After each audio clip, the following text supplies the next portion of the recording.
Hey guys, PokeTrips here, and today I'll be going over the Week 8 transactions. So let's go ahead and get started. First transaction we have here, the Phoenix Sunkern just pick up Typhlosion straight up. They had an open slot from where they dropped Silvally last week, and I really like this pickup. Typhlosion, in my opinion, is much better than Incineroar, and this is just a huge step up for the Phoenix Sunkerns. Next up, we have the Barcelona Codios dropping Ferrothorn and picking up Absol.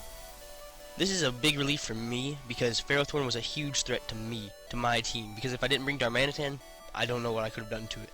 Absol, it's not really a threat to my team.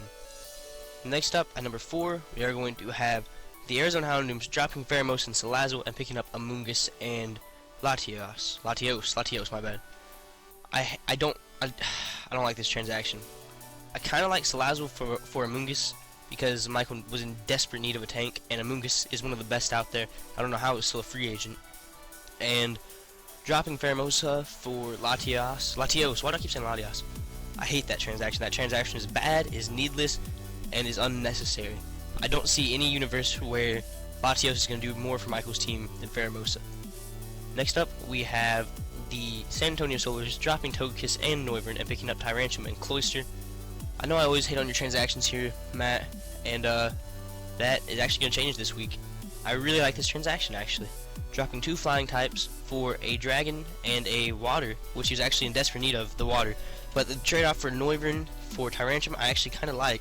To be honest, I was thinking about picking up Tyrantrum for my own team, because I got him in a random battle and I completely wrecked the other person with it.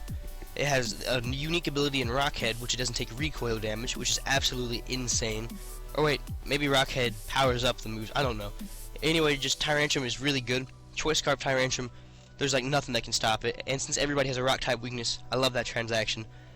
And Cloyster is a huge threat to many teams in this league because of its ability, Skill Link. And some people don't know that it also has Shell Smash. It's basically Minior plus Gyarados, kinda. Not really, but you get Minior plus a Water Breloom is what it's kinda like. So I kinda like that transaction. Next up, we have the Indiana Bruisers dropping Sylveon and Electros for Togekiss and Skarmory. Again, I really like this transaction. Sylveon and Electros weren't doing anything for Owen's team except weighing them down. Skarmory, Owen needed a tank, and Togekiss can be really annoying if it gets a lot of flinches. Next up, we have the Indiana Bruisers and the Denver Maripos. Actually, Denver Maripos are making their first transaction here. We're going to see a Sharpedo Gyarados trade straight up, which, in my opinion, I prefer using Sharpedo, but looking at it from an announcer standpoint, Gyarados is better competitively. Sharpedo, I really like using it. It fits my playstyle personally, but there's no question that Gyarados is the better competitive Pokemon. Maybe because of its ability to intimidate, maybe because of its intimidating attack stat, but Gyarados is just better competitively, so this was a downgrade for Cameron, in my opinion. Although I do really like Sharpedo, so it's not like he wasn't getting anything for it.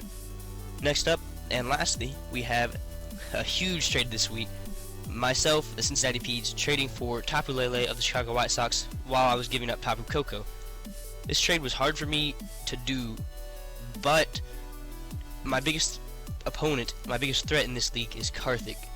Tapu Koko did nothing against Karthik, while Tapu Lele works wonders against Karthik. Hopefully, this will show and this will be good because me and Karthik are playing this week, but I don't know. Anyway, guys, for now, this has been PokeTrips, logging off.